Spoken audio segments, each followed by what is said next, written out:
اتنا مضبوط کرو. الذین آمنوا ولم یلبسوا ایمانہم بظلم اولئک لہم الامن. قرآن کہتا ہے الذین آمنوا، جن لوگوں نے ایمان لایا، وَلَمْ يَلْبِسُوا إِيمَانَهُمْ بِظُلْمٍ، ایمان لانے کے بعد انہوں نے ظلم کو ایمان کے ساتھ نہیں ملایا، یعنی ایمان والے نے شرک کو اپنے ساتھ نہیں ملایا. اللہ کے پر بھروسہ کرتا رہا، توکل کرتا رہا، یقین کرتا رہا. اللہ نے بیٹا دیا تب بھی خوش رہا، اللہ نے بیٹی دی تب بھی خوش رہا، اللہ نے اس کی دکان چلی تب بھی خوش رہا، نہ چلی تب بھی خوش رہا. اس اللہ کی حمد و ثنا بیان کرتا رہا. دکان کے اندر کسٹمر آتا تھا تب بھی الحمدللہ بولتا تھا، نہیں آتا تھا تب بھی بولتا تھا. اس کو اس بات کے اوپر یقین تھا، وہ جانتا تھا قُلْ لَنْ يُصِيبَنَا إِلَّا مَا كَتَبَ اللَّهُ لَنَا هُوَ مَوْلَانَا. اس کو اس بات کے اوپر یقین تھا، اس کو اس بات کے اوپر گمان تھا. وہ جانتا تھا کہ مرنے کے بعد، وہ جانتا تھا جو مصیبتیں آ رہی ہے، جو میری دکان کے اندر کسٹمر آ رہے ہیں، جو ہمیں خرید و فروخت ہم کر رہے ہیں، یہ ساری کی ساری چیزیں لکھی ہوئی ہے. جب ایک پتا زمین کے اندر، زمین کے اوپر گر نہیں سکتا ہے، جب پتا زمین میں نہیں گر سکتا جب تک کہ اللہ کا آرڈر نہ ہو. اور یہ ساری کی ساری چیزیں تقدیر میں لکھ دی گئی ہے. ایک مومن کا عقیدہ یہ ہونا چاہیے مصیبتیں دینے والا اللہ کی ذات ہے، مصیبتوں کو ختم کرنے والی بھی اللہ تعالیٰ کی ذات ہے. اللہ تعالیٰ جسے چاہے عزت و ذلت دے، عزت دے، ذلت دے. اللہم لا مانع لما اعطیت ولا معطی لما منعت ولا ينفع ذا الجد منک الجد. یہ فرمایا اللہ کے نبی جناب محمد رسول اللہ نے کہ اللہ تعالیٰ کسی کو کچھ دینا چاہے اور سارے لوگ مل کر کے اس کو روکنا چاہے تو روک بھی نہیں سکتے، اور کسی سے چھیننا چاہے، سارے کے سارے لوگ مل کر کے اس کو روکنا چاہے تو اللہ کہتا ہے کہ ہم اگر چھین لیں تو تمام بابا مل کر کے اس کو دینا چاہے تو دے بھی نہیں سکتے. یہ عقیدہ اور ایمان ہونا چاہیے، اتنا پختہ یقین ہونا چاہیے اللہ کی ذات کے اوپر، اتنا یقین ہونا چاہیے. لیکن ایسا ایمان کہاں ہے؟ ایمان کے ساتھ شرک کو ملایا. 1 سال 2 سال 3 سال بچہ نہ ہوا، چلا گیا اس بابا کے پاس، اس چوراہے کے پاس، اس ننگا بابا کے پاس، اس گٹکا بابا کے پاس، اس گدھا بابا کے پاس. کبھی یہاں بھاگا کبھی وہاں بھاگا، ایمان کو شرک کے ساتھ جوڑ دیا کہ یہاں نہیں مل رہا ہے تو وہاں مل جائے گا. میرے بھائیو، للہ ملک السماوات والارض یخلق ما یشاء یہب لمن یشاء اناثا ویہب لمن یشاء الذکور. اللہ تعالیٰ بیٹا بیٹی دینے والا ہے. اللہ تعالیٰ جس کو چاہے بیٹا ہی بیٹا دے، اور جس کو چاہے تو بیٹیاں ہی بیٹیاں دے، اور جسے چاہے تو باجر رکھ دے، اور جسے چاہے دونوں ملا جلا کر کے دے. میرے بھائیوں، اس کے اندر کسی کی شرکت بالکل برداشت اللہ کر ہی نہیں سکتا ہے کہ یہ بھی دیتا وہ بھی دیتا ہے. ایمان کے ساتھ ظلم کو ملانے کا اگر کوئی ملاتا ہے تو میرے بھائی جو پھر یہ بہت بڑا پاپ ہے. ایمان کے ساتھ ظلم شرک کو نہیں ملانا چاہیے، اور ساتھ ساتھ میں اگر ایمان ہے اور ظلم کو نہیں ملایا تو اللہ کہتا ہے اولئک لہم الامن، انہی مومنوں کے لیے امن ہے، انہی مومن بندوں اور بندیوں کے لیے سکون کی زندگی ہے. اللہ کے اوپر توکل بھروسہ کرو گے تو سکون ملے گا. مصیبتیں آتی ہے، ارے یار مجھے کو مصیبت آتی ہے، میرا ہی دکان نہیں چلتا ہے، اللہ تعالیٰ کو میرا ہی دکان دکھتا ہے، فلاں کا نہیں دکھتا ہے. میرا ہی بیٹا بیمار رہتا ہے، اس کا بیٹا بیمار کیوں نہیں رہتا؟ ارے اس کا بھی بیٹا بیمار ہونا چاہیے. اللہ تعالیٰ مجھ کی میرے ہی اوپر اتنا زیادہ کیوں غصے میں؟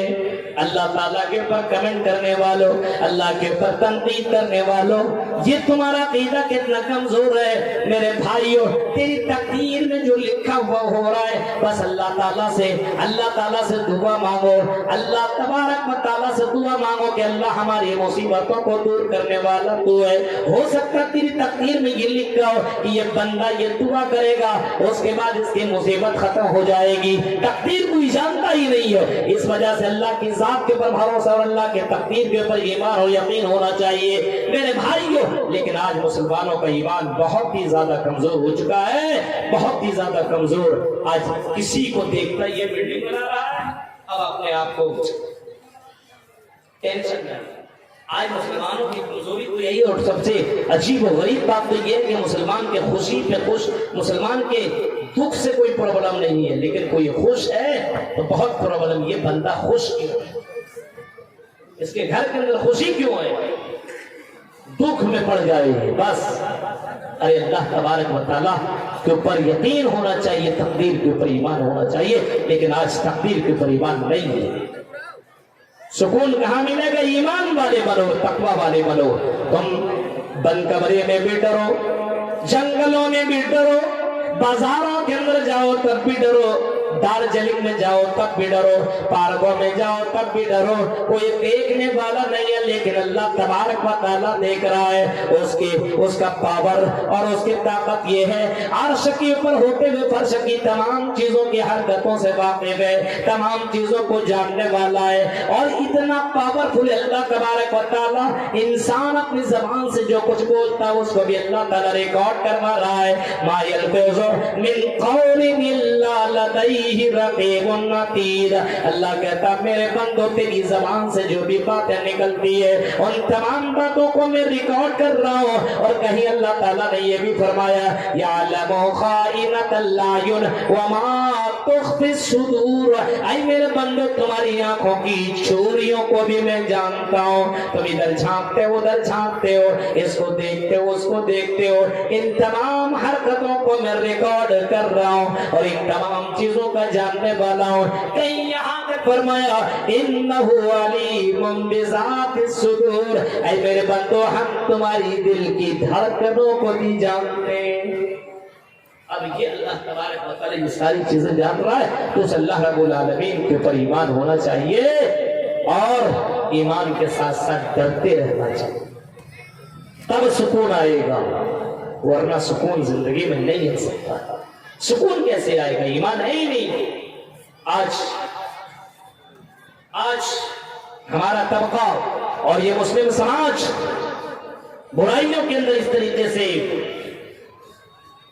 ڈوب چکی ہے، یہ قوم ظلم کرتا ہے لیکن سوچتا نہیں۔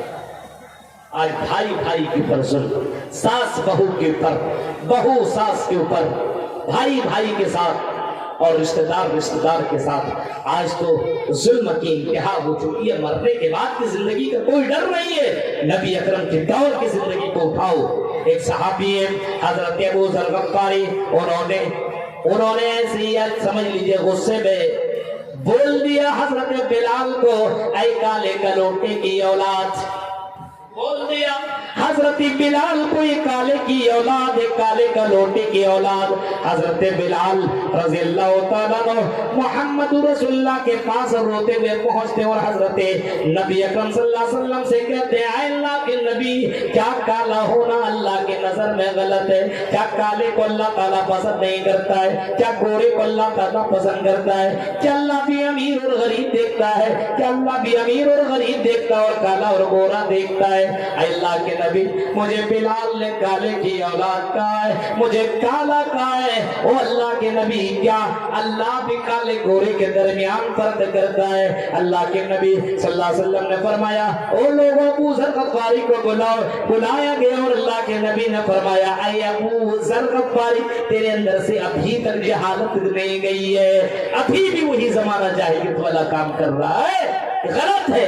ابو ذر غفاری کو احساس ہوا میں نے غلط کہا ہے، مجھے معافی مانگ لینی چاہیے، ورنہ کل قیامت دن ہو سکتا ہے اس کی وجہ سے اللہ تعالیٰ مجھے کہیں جہنم کے اندر نہ ڈال دے۔ حضرت بلال سے اسی وقت انہوں نے معافی مانگی۔ میرے پیارے ساتھیو، ذرا سوچئے اور تصور کیجئے اور اپنے آپ کے گریبان میں کھانپ کر کے دیکھیے ہم کتنے بڑے ظالم ہیں۔ شیطان مدرسہ اور مسجد کے سیکرٹری میں ایک مرتبہ جھگڑا ہوا، آپ نے سنا؟ کسی نے بڑی اچھی تحریر لکھی، مسجد کی سیکرٹری یا مدرسہ کے سیکرٹری اور شیطان میں جھگڑا ہو گیا، پاورفل کون؟ ایک بولتا میں پاورفل، مسجد کا سیکرٹری بولا میں پاورفل ہوں۔ کیسے؟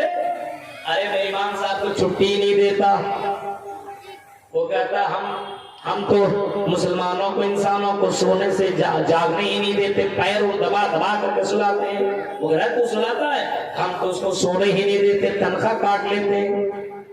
ظلم کی انتہا دیکھیے، مولویوں کے ساتھ یہ معاملہ ہو رہا ہے، مولوی کے ساتھ ظلم کر رہا ہے۔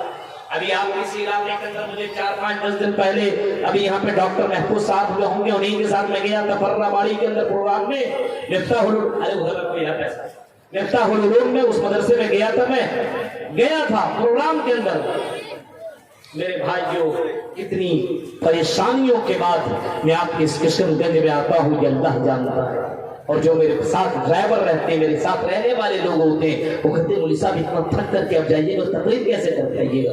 میں کہتا ہوں کہ اللہ کی ذات کے اوپر مجھے یقین ہے کہ میں جا رہا ہوں، وہی اللہ تعالیٰ بلوانے والا ہے، وہی اللہ میرے اندر شکتی اور طاقت پیدا فرمائے۔ اتنا دور سے گیا فرہ باری، مفتاح العلوم کے اندر لوگوں نے کھانا تک نہیں دیا، پانی تک نہیں دیا، سونے کے لیے جگہ تک نہیں دی، اور 2 گھنٹہ تک تقریر کروایا۔ اور میرے بھائیوں، مجھے یوں ہی بے عزت کر کے بھیج دیا گیا، پیسہ تک بھی نہیں دیا۔ اس طریقے کے لوگ آپ کے کشن گنج کے اندر موجود ہیں۔ یہ ظلم کی انتہا نہیں تو اور پھر کیا میرے بھائیوں؟ اب ایسا معاملہ کرے گا تو اس مدرسے میں اور اس کی زندگی میں سکون کیسے آ سکتا ہے؟ میرے بھائیوں ذرا سوچئے آپ، یہ ظلم کی انتہا ہو رہی ہے اور بولتے ہیں مولوی صاحب سکون نہیں ہے۔ سکون ملے گا، ایمان والے بنو، اپنے سے چھوٹے اور بڑے کے اوپر کسی کے اوپر ظلم نہ کرو۔ اللہ کے نبی فرماتے ہیں کہ اللہ تعالیٰ فرماتا ہے انی حرمت ظلم علی نفسی، اور میرے بندوں میں نے ظلم کو اپنے اوپر حرام قرار دیا ہے، میں کسی کے اوپر ظلم نہیں کرتا، ظلم کرنے والے کو بھی میں برداشت نہیں کرتا۔ وہ انی حرمت ظلم علی نفسی وجعلت بینکم محرما فلا تظالموا، اے لوگوں ہم نے ظلم کو اپنے اوپر حرام قرار دیا ہے اور تمہارے اوپر بھی میں نے ظلم کو حرام قرار دیا ہے، کوئی کسی کے اوپر ظلم نہ کرے، یہاں تک کہ انسان تو چھوڑو جانوروں کے ساتھ ظلم نہ کرے۔ اللہ کے نبی نے فرمایا پچھلے زمانے میں ایک عورت نے ایک بلی کو باندھ دیا، نہ کھانا دیا، نہ پانی دیا، نہ کچھ دیا، وہ بلی مر گئی۔ آپ نے فرمایا ایک بلی کو تڑپانے اور سزا دینے کی وجہ سے اللہ تعالیٰ نے اس عورت کو جہنم کے اندر داخل کر دیا۔ آج میرے بھائیوں، آج ظلم کیا جا رہا ہے۔ آج اگر کرسی کے اندر براجمان ہے تو یہ کرسیوں کے اوپر براجمان لوگ عوام کے اوپر ظلم کرتے ہیں۔ یہ میرے بھائیوں ذرا سوچئے، غور کیجئے، ذرا سوچئے کہ اس طریقے کے ظالم لوگ دنیا کے اندر بھی موجود ہیں۔ ایسے مسجد و مدرسہ کے سیکریٹری بن گئے، اپنے آپ کو سب سے بڑا دنیا کا امیر اور رئیس سمجھتا ہے کہ اس مولوی کو لایا اور جانتے ہیں ایسی جگہ پہ سلاتا ہے جہاں پہ کبھی جانور سوتا ہوگا، ایسی جگہ میں بیٹھا دیتا ہے، سونے کے لیے جگہ نہیں، رہنے کے لیے صحیح سے جگہ نہیں۔ ارے میرے بھائیو، اسلام کو پڑھو، اسلام نے مہمان نوازی کس طرح کرنے کا حکم دیا ہے، یہ تو ہمارا کلچر ہونا چاہیے، لیکن یہ حالات ہے آپ اس علاقے کے اس فرہ باری کا۔ میرے بھائیو، چائے تک کھانا تک کچھ نہیں دیا گیا، یہ شکایت نہیں بولنی چاہیے اور میں بولتا بھی نہیں، لیکن میرے بھائیو افسوس کی بات یہ ہے کہ اتنا کچھ کرنے کے باوجود بولتا مولانا پیسہ لے، یہ حال ہے۔ فری میں ایک ڈاکٹر آپ کو ایک سوئی نہیں دے سکتا ہے، جسم کو وہ زندہ کر رہا ہے، ہم لوگ تو روح کو زندہ کرنے والے ہیں۔ اور آپ کو معلوم ہے ایک مولوی کی تنخواہ ادھر کتنی ہے، اور مولویوں کے خون چوسنے والوں، اماموں کی تنخواہ کم دینے والوں، اللہ کی اب تمہیں جواب دینا پڑے گا۔ اپنے ایمان کو مضبوط کرو، سکون آپ کی زندگی میں آئے گی اس وقت جب ظلم سے اپنے آپ کو روکو گے، جب اپنے آپ کو ظلم سے روکو گے۔ اور آج ہمارے سماج کے اندر جہیز کا کاروبار ہے، یہ بھی بہت بڑا ظلم ہے۔ ان تمام چیزوں کو روکنے کی کوشش کرو۔ آؤ، اگر سکون اپنی زندگی میں چاہیے تو اللہ کا نام لیا کرو، اللہ کا ذکر کیا کرو، اٹھو تو پھر اللہ کا نام لو۔ الحمدللہ الذی احیانا بعد ما اماتنا والیہ النشور۔ جب بستر کے اندر جاؤ تب بھی اللہ کا نام لو۔ اللہم بسمک اموت واحیا، کھاؤ تب بھی اللہ کا نام لو، بسم اللہ، کھانے کے بعد بھی الحمدللہ، جب تم اپنی سواری میں چڑھو تب بھی تم اللہ کا نام لو۔ میرے بھائیوں، یہ اللہ کا ذکر و اذکار، الذین آمنوا وتطمئن قلوبهم قلوبهم بذكر الله الا بذكر الله تطمئن القلوب دلوں کو سکون چاہتے ہو آرام چاہتے ہو تو اللہ کو یاد کرو اللہ کو یاد کرنے والی زبان بناؤ اللہ کو یاد کرنے والا دل بناؤ اللہ کے نبی فرماتے لِيَتَّخِذَ أَحَدُكُمْ قَلْبًا شَاكِرًا وَلِسَانًا ذَاكِرًا لِيَتَّخِذَ أَحَدُكُمْ قَلْبًا شَاكِرًا اور لوگوں ایسی زبان ایسا دل بنا لو جو دل اللہ کا شکر ادا کرنے والا دل ہو اور ایسی زبان بناؤ کھاؤ الحمدللہ چلو اور کہیں گھر آؤ کسی سفر سے تو الحمدللہ اللہ تعالیٰ نے میری حفاظت فرمائی صبح کرو تو اللہ کا نام لو آج صبح و شام اللہ کا نام ہی نہیں ہے ہماری زندگی میں اللہ کا نام نہیں ہے سکون کہاں سے ملے گا سکون اللہ کہہ رہا ہے اللہ کے ذکر سے ملے گا بتائیے اتنے مسلمان موجود ہیں آپ کے یہاں فجر کی نماز میں چاہیے کتنے لوگ آپ کو نمازیں ملیں گے رات میں آپ سوئے ہو آپ کی آنکھ لگی ہے کیا پتا صبح میں سورج دیکھ سکوں یا نہ دیکھ سکوں اگر آنکھ کھلتی ہے اور اللہ تمہیں زندہ کرتا ہے اس سونے کو بھی موت سے تعبیر کیا گیا ہے اگر تم مر رہے ہو اور زندہ ہو رہے ہو تو اللہ کا نام لو الحمدللہ وضو بناؤ 2 رکعت نماز پڑھو فجر کی نماز پڑھو میرے بھائیوں آج ہماری زندگی میں اللہ کا نام نہیں رہا ہم اللہ کا ذکر نہیں کرتے ذکر و اذکار نہیں کرتے سبحان اللہ الحمدللہ اللہ اکبر کی تسبیح بیان نہیں کرتے آج یہ سب ہم نے چھوڑ دیا ہے میرے بھائیوں آج تو لگا ہوا اسی میں صبح میں اٹھا میسج دیکھتا ہے شام میں اٹھا شام میں جاگا ہوا رات میں سوتے سمے جب تک وہ 1.5-2 GB ختم نہیں کر لے گا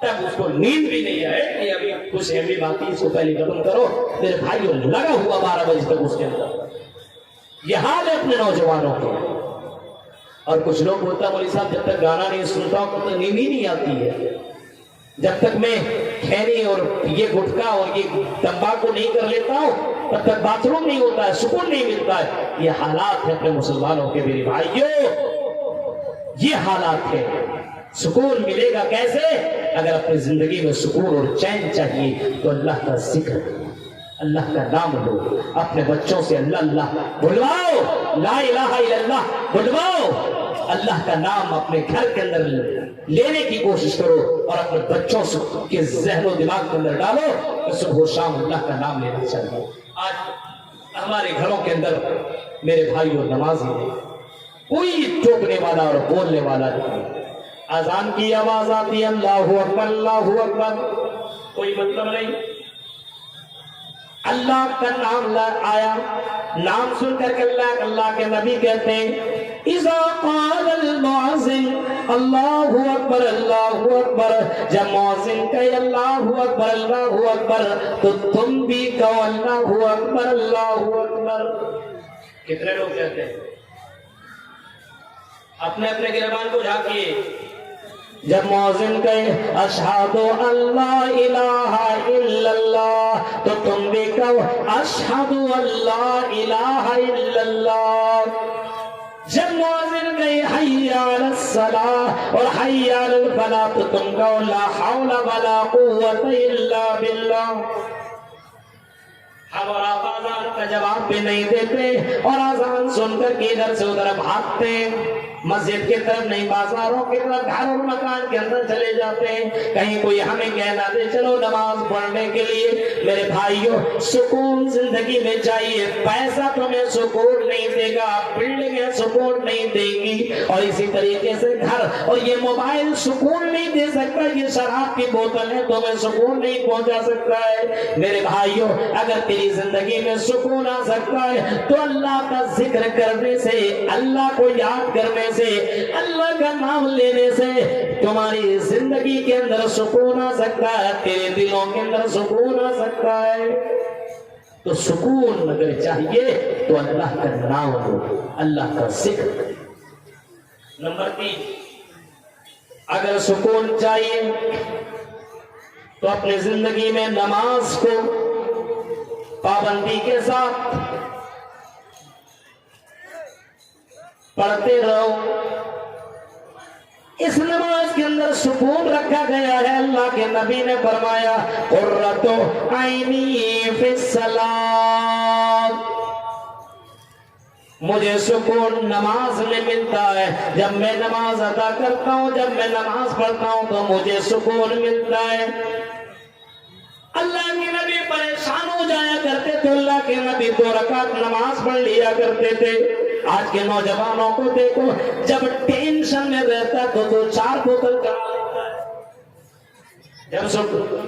جب ٹینشن میں رہتا ہے تو چوراہوں میں جا کر کے گپیں مارنے لگتا ہے. جب ٹینشن میں رہتا ہے تو کبھی ادھر ادھر جا کر کے غلط کام کرنا شروع کر دیتا ہے.